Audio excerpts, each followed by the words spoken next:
The huge round hall of the Galactic Concordance was bright with light from 1,000 floating orbs. It looked like a sky full of small suns. More than 200 alien species sat in their seats around the giant circle. Each group had its own platform raised high above the floor. The platforms showed who was important and who was not. At the very bottom, almost on the floor itself, was the small platform for Earth. Only 3 humans sat there. In the middle was Ambassador Lyra Voss. She wore a plain gray uniform with no decorations. Her face looked calm, but her hands were tight under the table. Today the council talked about new rules for taking resources from the Orion Arm. Many worlds needed metals, gases, and rare crystals. The big species wanted more for themselves. The small ones would get less. Earth was told to take the biggest cut in supply, almost half of what they had before. When it was time for Earth to speak, Lyra Voss stood up, slowly. She was not tall, but when she spoke her voice carried clear across the hall, without any help from machines. Earth asks the Council to think again, she said. Our colonies need these resources to grow food and build homes. Cutting our share by this much will cause suffering. We ask for a fair amount, the same as others get. For a moment the hall was quiet. Then a low sound started. It came from the Clithian seats. High Arbiter Vren rose. He was very tall, with skin like dark oil, and 6 long arms. He made a clicking laugh that sounded like stones falling. Hairless apes, he said loud enough for everyone to hear. They beg like children at the table. Be happy we let you sit here at all. The laughter grew. The Zorath made sharp clacks with their mandibles. The Vexari lit up their bodies in bright green and yellow flashes that meant mockery in their language. Even the quiet Eldari let out soft pheromone smells that carried the scent of amusement. One delegate from the Thrime, a species of living crystal, projected a huge hologram above the center of the hall. It showed cartoon humans from old Earth, men in animal skins holding sticks and stones. They danced in a silly way, while the words, "Earth demands fairness," flashed in many languages. More laughter came. Some aliens slapped their tables. Others waved feelers or tentacles. The sound rolled like a wave around the giant room. Lyra Voss did not move. She stood straight and looked at High Arbiter Vren. Her face showed nothing. No anger, no shame, no fear. She waited until the worst of the laughing died down. Then she spoke again, still calm. Earth has heard the council. We note your answer. She sat down. No more words, no argument, no plea. High Arbiter Vren waved one of his arms. See? They know their place. Let us vote now. The vote passed quickly. Earth lost 60% of its agreed resource share. New quotas started at once. The big species cheered. They opened bottles of glowing drinks and passed plates of spiced food. The session turned into a party. Lyra Voss stayed in her seat until the end. When the lights dimmed and most delegates left, she finally stood. She walked out alone. Her 2 helpers followed close behind. None of them spoke. In the wide corridor outside the hall, the laughter still echoed. A group of young Vexari hovered near the door, making fun of the poor little humans. One of them flashed a pattern that meant, "Weak monkeys go home." Lyra Voss passed them without looking, but as she stepped into the private shuttle bay, something small changed on her face. For one short second, the corner of her mouth turned up. It was cold, like someone who had waited a long time, and now saw the first step of their plan begin. The shuttle door closed behind her. Inside, the lights were low and red. She sat in the command chair and looked at the black window. Stars moved past slowly as the shuttle left the station. "Send the signal," she said quietly to the pilot. The pilot, a young man with short black hair, nodded. He touched a small black panel that looked like part of the wall. No lights came on. No sound came out. But somewhere far away, Deep in the silent dark between stars, a coded message began its journey. It traveled fast, faster than light, straight to Earth. From there it split and raced to every human ship, every mining base, every research moon, every hidden factory. The message had only 8 words. Protocol 0 is active. All tradies end tonight. Back in the Concordance Hall, the party went on. High Arbiter Vren drank sweet liquor from a tall glass. He laughed with his friends about the funny humans. They will come back tomorrow, he said, begging for mercy. They always do. A Zorath diplomat clicked in agreement. They need us more than we need them. Their ships use our fuel routes. Their medicine comes from our labs. They will crawl back. No one noticed that the human embassy ship had already started its engines. No one saw that all human trade ships in nearby systems were changing course. No one heard the quiet click of thousands of data locks sealing shut. On Earth, in a deep room under the Ural Mountains, President General Elena Marwood watched a single screen. When it reached 0, she pressed a red button. 17 minutes after Lyra Voss left the hall, every human embassy in the galaxy sent the same short message to the Council.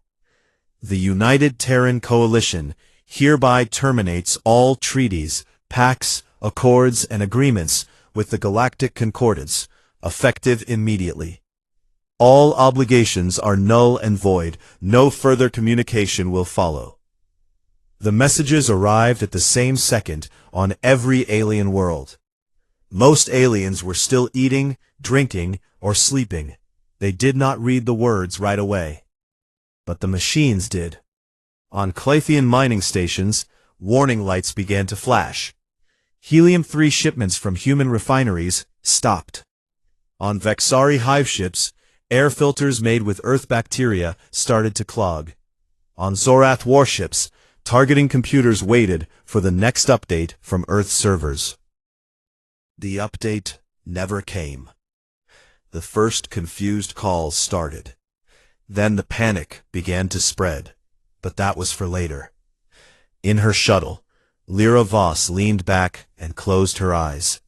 For the first time in many years, she allowed herself to breathe out fully. The jeering had ended. The real story was just beginning. The shuttle carrying Ambassador Lyra Voss moved away from the huge Concordance station. It looked small against the black of space. Inside, the red lights stayed low. No one spoke for a long time.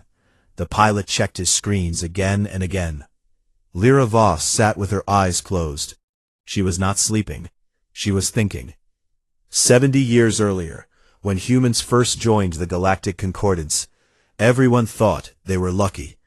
The big alien species had already mapped most of the galaxy. They had fast ships, strong weapons, and old knowledge. Humans had only just learned to leave their own solar system. So the aliens treated them like young students. Be grateful, they said. Follow our rules. Learn from us. Humans smiled, nodded, and signed every paper put in front of them. No one asked why humans never argued hard. No one wondered why they agreed so fast to every trade deal, every tech-sharing rule, every military promise. The aliens thought humans were weak and scared. They were wrong. Behind the smiles and the polite words, humans had been very busy. Teams of lawyers read every word of every treaty. They found small holes, rules that said, if one side breaks trust, the other can leave. They found time limits. They found promises the aliens had already broken many times, but never admitted. Humans wrote long lists. They kept them secret. Engineers built things the aliens never saw. Hidden factories deep in asteroid belts made parts only humans could use. Ships that looked like simple cargo haulers carried secret weapons. Research stations on cold moons tested new engines that did not need alien fuel. Doctors made medicines that worked only with human biology and kept the recipes locked away. Traders made deals that seemed small. They sold cheap metals, rare dirt from Earth, simple machines. But slowly, They took control of important supplies. Helium-3 for fusion power, special bacteria for air cleaning, computer code for ship weapons. Humans became the quiet supplier of things everyone needed, but few could make. The aliens laughed at human colonies. Tiny dirtballs, they called them. The apes will never grow strong. They did not notice how many new human worlds appeared each year. They did not see the quiet fleets of gray ships that stayed near Sol but never joined council patrols. All that time, humans waited. They waited while aliens took the best mining spots. They waited while aliens gave humans the worst trade prices. They waited while ambassadors were mocked in open sessions. They waited while their people worked hard, learned alien languages, studied alien weaknesses, and built in silence. 70 years of waiting ended in one night. On Earth, under thick rock in a place called the Ural Command Center, President General Elena Marwood sat at a long table. She was old, with short white hair and tired eyes. Around her sat generals, scientists, and advisors. No one smiled. They had trained for this moment many times. The big screen showed the Concordance Hall from hours earlier. It played the laughter again. High Arbiter Vren's loud clicks, the dancing cartoon humans, the bright mockery lights of the Vexari. Elena Marwood watched without blinking. When the video ended, she spoke. Her voice was calm and low. They think we are still the same scared newcomers. They think we will bow again. They are wrong. She turned to her chief strategist. Is everything ready? Yes, Madam President. Every ship has the recall order. Every factory has the shutdown codes. Every embassy is prepared to send the notice. We wait only for your word. Elena Marwood looked at the clock. It showed 0312 Terran Standard Time. She waited 4 more minutes. At 0317, she pressed the red button. Lights flashed across every human world. Silent alarms went off in hidden rooms. Computers locked files. Ships changed course. Gates closed. Data lines went dark. 17 minutes later, the messages went out. Every human embassy on every alien world sent the same short words at the same second. The United Terran Coalition hereby terminates all treaties, pacts, accords, agreements, memoranda, and obligations signed since first contact. All provisions are null and void due to systematic bad faith, derogation, and non-performance by Concordance members. No further communication will be issued. The messages were short. They were polite. They were final. On the Concordance station, most aliens were still at the party. High Arbiter Vren held a glass of sweet blue drink. He laughed with a group of Zorath about the funny human ambassador who sat quiet like a punished child. Then the first message arrived on his screen. He read it. His laughter stopped. He read it again. Around the room, other screens lit up. Delegates looked down. Faces changed. Drinks were put down. Laughter died. What is this? A Vexari asked. His lights turned dull gray. Confusion. They cannot do this, a Thrime said. His crystal body made small cracking sounds. High Arbiter Vren stood up fast. Call the humans, now! No one answered. Human embassy channels were closed. The human ship had already left the station. Scans showed it moving fast toward the jump point. Panic started small. Then it grew. On Clithian factory worlds, managers checked their fusion plants. Warning lights blinked. Helium-3 tanks were almost empty. The next shipment, due tomorrow, was marked cancelled. No reason given. On Vexari hive ships, air recyclers made strange noises. The special bacteria that cleaned the air came only from Earth labs. Cultures stopped growing. People started to cough. On Zoroth warships, gunners tested their weapons. Screens stayed blank. The last update from Earth servers never arrived. Targeting systems locked in old patterns, useless against new human ships. Trade stations noticed first. Human freighters that usually docked every week did not appear. Their gates powered down. No more goods came through. A small alien freighter tried to buy fuel from a human depot. The human worker shook his head. Sorry, contract ended. No more sales to Concordance ships. The alien captain shouted. The human worker just closed the window. Word spread fast. Ships sent messages home. Planets called their leaders. Leaders called the council. The emergency session was called for dawn. In the big hall, seats were empty. No party now. Delegates came in fast. Many looked afraid. High Arbiter Vren stood at his platform. His 6 arms shook a little. Where are the humans? He asked. No one knew. The human platform stayed empty. No flag, no chairs, nothing. A Zorath delegate clicked loudly. They must come back. They need us. An Eldari spoke in calm, pheromone words. Do they? No one answered. Scans showed human fleets pulling back from shared zones. Ships that flew council colors now flew only the blue and white of Earth. Mining bases on far moons sent polite messages. All alien personnel must leave within 48 hours. Your contracts are terminated. Some aliens tried to stay. Human guards, quiet, polite, but with weapons, escorted them out. No fighting, no anger, just cold order. High Arbiter Vren tried to call Earth. No answer. He tried again. Nothing. He looked around the hall. For the first time, the big aliens felt small. In her shuttle, Lyra Voss opened her eyes. A message came in, short and simple. Protocol 0 complete. All notices sent, all assets secured. She allowed herself one small nod. The galaxy had laughed at Earth. Now the galaxy would learn what happened when Earth stopped laughing back. The first real sign of trouble came before the sun rose on most alien worlds.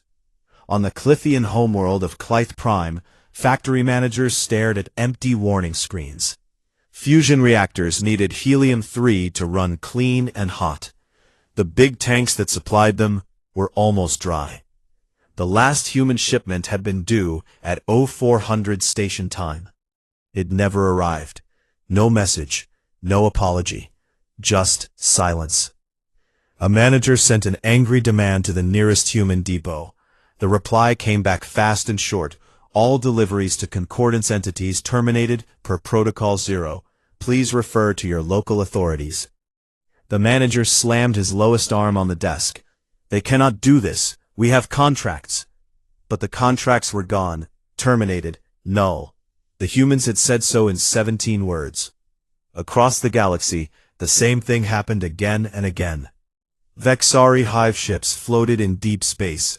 Inside, the air grew thick and stale. The tiny bacteria that cleaned the air and removed poisons came only from Earth labs.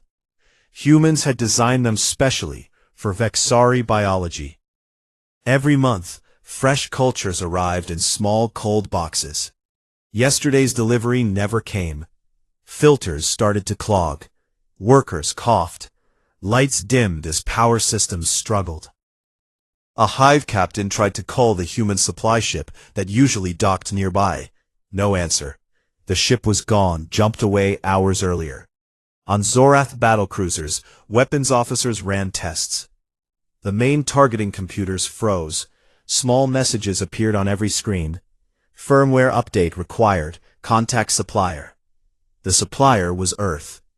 The last update had been sent 6 months ago. No new one came. Without it, the guns could not lock on fast-moving targets. The ships were strong but blind in a fight. Panic moved fast. It started with small calls between friends, then bigger calls to governments, then emergency meetings.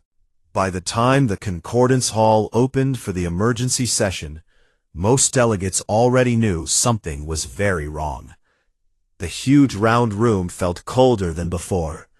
No bright lights, no music, no food tables.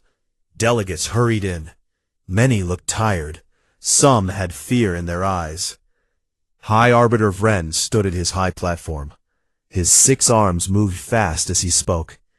This is impossible. The humans cannot just leave. They depend on us. A Vexari delegate floated forward. His lights were dim yellow. Worry. Our hives are suffocating. Air systems fail. We need human bacteria now. A Zorath clicked loudly. Our fleets cannot fight. Weapons blind. We need their code. An Eldari released calm pheromone mist. We all need something from them. They knew this. That is why they waited. High Arbiter Vren waved his arms. We will force them back. Send ships. Block their gates. Take their colonies. A Thrime delegate, living crystal, made a low ringing sound. Which colonies? The ones we said were joint? The ones guarded by human troops? They are not ours anymore. Scans came in while they talked. Human stations that flew both flags now flew only the blue and white of Earth. Alien workers received polite but firm orders. Evacuate within 24 hours. Your presence is no longer authorized. Some aliens tried to argue. Human guards, calm, quiet, armed, escorted them to shuttles. No shooting, no shouting, just firm hands and clear words.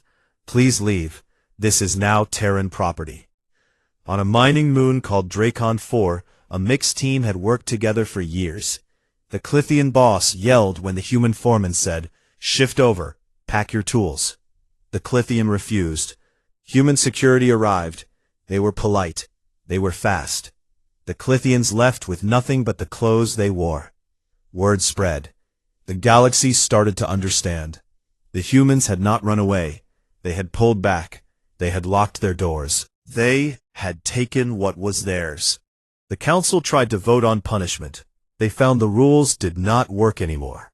Every punishment clause, every enforcement treaty, every joint command rule had human signatures. Humans had left those treaties. The rules were dead. A young delegate from a small species stood up. His voice shook. What do we do now? No one answered right away. High Arbiter Vren tried to look strong. We send a strong message. We show them we are still in charge. But even he sounded unsure. Outside the hall, news feeds exploded. Alien citizens watched screens in homes, ships, stations. They saw human embassies closed. They saw trade gates dark. They saw empty docking bays where human ships used to wait. Some aliens laughed at first. The apes are throwing a tantrum. They will come back soon. But the laughter sounded weak. How dare they? But anger turned to worry when lights flickered and air grew bad. On Earth, President General Elena Marwood watched reports from every front. She sat in the same deep room under the mountains. Screens showed green lights, everything going as planned. A general spoke. All fleets in position, no losses. Alien ships have not moved against us yet. Elena nodded. They will try soon, let them. In a quiet corner of the room, Lyra Voss watched from her shuttle feed. She had not slept. Her face looked older, but her eyes were clear. She sent one short message to Earth. They are starting to understand. Back in the Concordance Hall, High Arbiter Vren made a final speech. We will not beg. We will stand strong. The humans will return to the table on our terms. Most delegates nodded, but the nodding was slow. Some looked at the empty human platform. It looked bigger now that it was empty. No one laughed. No one made holograms of dancing humans. The hall was very quiet. Outside, the galaxy waited. Ships drifted without fuel. Factories slowed. Air grew heavy. Computers waited for updates that never came. The jeering had stopped yesterday. Today, the silence was louder than any laugh. And the humans were only getting started. Weeks passed after the notices went out. The galaxy did not break all at once. It cracked slowly, like ice under too much weight. First the small things failed. Lights dimmed. Air smelled bad. Machines stopped talking to each other. Then bigger things failed. Ships drifted. Factories went quiet. Armies waited for orders that never came. High Arbiter Vren called meeting after meeting in the Concordance Hall. Each time fewer delegates came. Some stayed home to fix problems on their own worlds. Others were too angry to sit together. Vren stood tall on his platform and shouted, "We must act as one. We must show the humans they cannot treat us this way." But the unity was gone. The big species blamed the small ones for depending too much on humans. The small ones blamed the big ones for starting the jeering. Everyone blamed Earth. They tried threats first. A group of Zorath battle groups moved toward human border systems. They sent loud messages. Return to the treaties or face destruction. No answer came from Earth. The Zorath ships kept moving forward. They expected human ships to run or beg. They did not expect what happened next. In the dark cloud of comets beyond the outer planets of a human system called New Dawn, the first Zorath fleet met something new. Human ships appeared. Not the old patrol ships they knew, but sleek gray shapes that moved too fast and too quiet. No warnings, no hails, just sudden flashes of light. The lead Zorath cruiser lost its main engine in the first second, then its weapons, then its sensors. The human ships used beams that cut clean through armor like paper. No explosions, no mess. Just clean cuts and dead systems. The fleet tried to fight back. Their guns turned, their missiles launched, but the targeting was blind. The human ships danced around them. Small drone clouds, thousands of tiny machines, swarmed in. They attached to hulls, burned through metal, and shut down power cores. One by one, the Zorath ships went dark. Only one escape pod made it out. It carried a single officer. He sent a short, shaking message back to Zorath Command. They were waiting for us. They knew every move. Do not send more. The message spread fast. Other fleets stopped moving. They held position and watched. Next came the pleas. Small species sent ambassadors first. They arrived at a neutral station humans had chosen, a cold rock called Midway Point. The station had once been shared. Now it flew only the Terran flag. Human guards met the alien shuttles at the door. The first group was from a weak trade world called Pellar. Their ambassador bowed low. "We never laughed at you," he said. "We always respected Earth. Please, restart trade. Our people are sick without your medicine." The human officer listened. He nodded. Then he spoke clear words. "Earth thanks you for your past kindness. But all treaties are ended. New agreements must be made from zero. Send your proposal in writing. We will read it." The Pellar ambassador left with hope, but no promises. More came. Some begged. Some offered gifts. Some tried to threaten quietly. All got the same answer. "Write your proposal. We will read it." After many days, the big species sent their own group. High Arbiter Vren led them himself. He walked into the meeting room with 6 arms folded tight. Behind him stood Zorath generals, Vexari hive mothers, and Eldari elders. They looked proud, but their eyes moved too fast. Ambassador Lyra Voss waited alone at the table. She wore the same gray uniform. No guards stood near her. She did not need them. Vren spoke first. His voice tried to sound strong. "We come to end this mistake. Return to the Concordance. We will forgive the walkout. We will even give you better seats." Lyra Voss looked at him for a long time. Then she spoke. "You assume we want to come back as before. You assume we need your forgiveness. You assume we are still the same people you jeered at." She leaned forward a little. "You are wrong on all 3. Vren clicked his mandibles. "You cannot survive alone. The galaxy is too big. You need allies." "We have survived alone for a long time," Voss said. "We built in silence while you laughed. We learned your languages, your weaknesses, your pride. We waited. You gave us time. Thank you." A Vexari hive mother lit up in angry red. "Our people die without your air cultures. You murder us. Voss turned to her. You chose to depend only on us. That was your decision. We offered to share the knowledge many times. You refused. You said apes could not understand true science. Now, you need what you refuse to learn. Silence filled the room. Voss continued. Earth does not want war. We do not want revenge. But we will not return to the old table. The old rules are dead. If you want trade, safety, medicine, fuel, make new rules. Fair rules, equal rules, or live without them. High Arbiter Vren tried one more time. You think you are strong now, but we are many. We can crush you. Voss smiled. It was small and cold. Send your fleets. See what happens. She stood up. This meeting is over.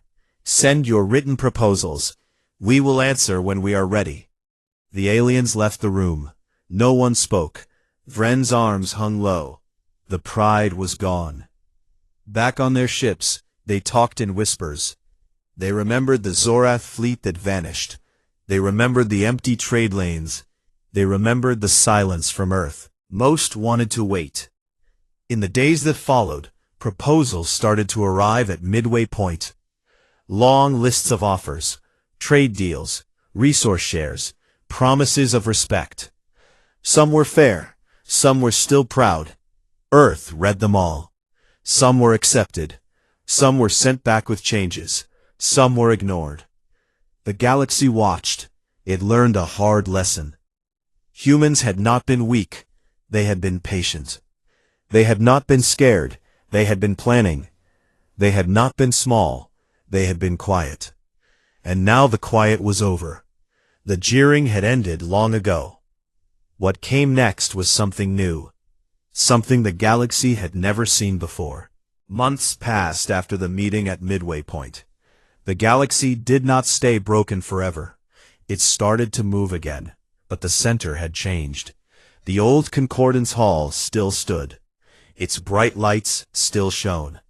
But the power inside felt different. The big round room seemed smaller now. The high platforms looked less high. New treaties were written, not in the old hall, not under the bright orbs of the Concordance. They were written in quiet rooms on Earth ships. They were written in Sol system stations. They were written where humans wanted them written. The first new agreement came from the Pellar trade world. They offered fair prices for rare metals.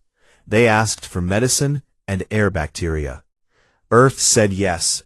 The deal was signed in one day. No long talks, no jeering. Just clear words and equal seats. More small species followed. They came one by one. They brought honest offers. They spoke with respect. They left with contracts that helped both sides. The galaxy noticed. The small ones were breathing easier. Their people were healthy again. Their ships flew again. The big species waited longer. Pride held them back. High Arbiter Vren watched from his tall seat. He saw the small ones gain strength. He saw trade flow without him. He saw his own worlds grow weaker each day. Fusion plants ran low. Factories stayed quiet. His people asked hard questions. Why do we still wait, they said. In the end, he came too. A large delegation arrived at a new station near Sol. It was called Harmony Gate. Humans built it fast. It was plain gray metal outside. Inside it was clean and bright. No high platforms, no low seats. Just one round table. Everyone sat at the same level. High Arbiter Vren walked in first. His 6 arms stayed close to his body. Behind him came Zorath generals, Vexari hive mothers, Eldari elders, and Thrime crystal beings. They looked different now, less sure. Ambassador Lyra Voss sat at the head of the table. President General Elena Marwood sat beside her. Both wore simple gray uniforms. No crowns, no decorations, just calm faces. Vren spoke first. His voice was lower than before. "We come to make peace. We offer new terms. Equal shares. Open trade. No more quotas against Earth." Voss looked at him. "And the jeering, the holograms, the words about hairless apes?" Vren lowered his head a little. "That was wrong. We were blind. We see now." Helena Marwood spoke next. Her voice was steady. "We accept your offer in part. But new rules stay. No lowered platforms, no special seats for old members. Votes are equal. Resources are shared by need, not by size. And Earth keeps control of its own tech. No forced sharing." The aliens looked at each other. Some wanted to argue. None did. They knew what happened to fleets that pushed too hard.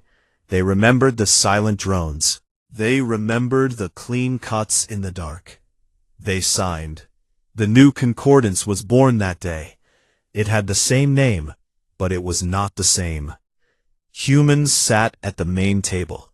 Their platform was gone. Their voice carried the same weight as any other. When they spoke, the hall listened. Trade started again. Human ships moved through gates once more. But now the gates had human guards, human codes, human rules. Helium-3 flowed. Bacteria cultures arrived fresh. Computer updates came on time. But prices were fair. Terms were clear. No one took more than they gave. On Clithian worlds, factories hummed again. On Vexari hives, air smelled clean. On Zorath ships, guns locked targets perfectly. But no one laughed about apes anymore. No one made funny holograms. No one called humans children. In private rooms, alien leaders talked quietly. They admitted the truth. They had mistaken patience for weakness. They had seen compliance and thought it was fear. They had jeered because they felt safe. They learned they were not. Some still felt angry, but anger faded when they saw the new reality. Humans did not destroy. They did not conquer. They simply stopped playing the old game. And when they stopped, the game ended. Years later, the Concordance Hall looked different. The circle was wider. More seats were added for new species that joined under the new rules. Humans did not rule. They shared. But everyone knew who had changed the rules. One day, Ambassador Lyra Voss stood again in the big hall. She wore the same gray uniform. The lights were bright. The air was still. No one laughed. No one whispered jokes. She spoke. "Earth returns today.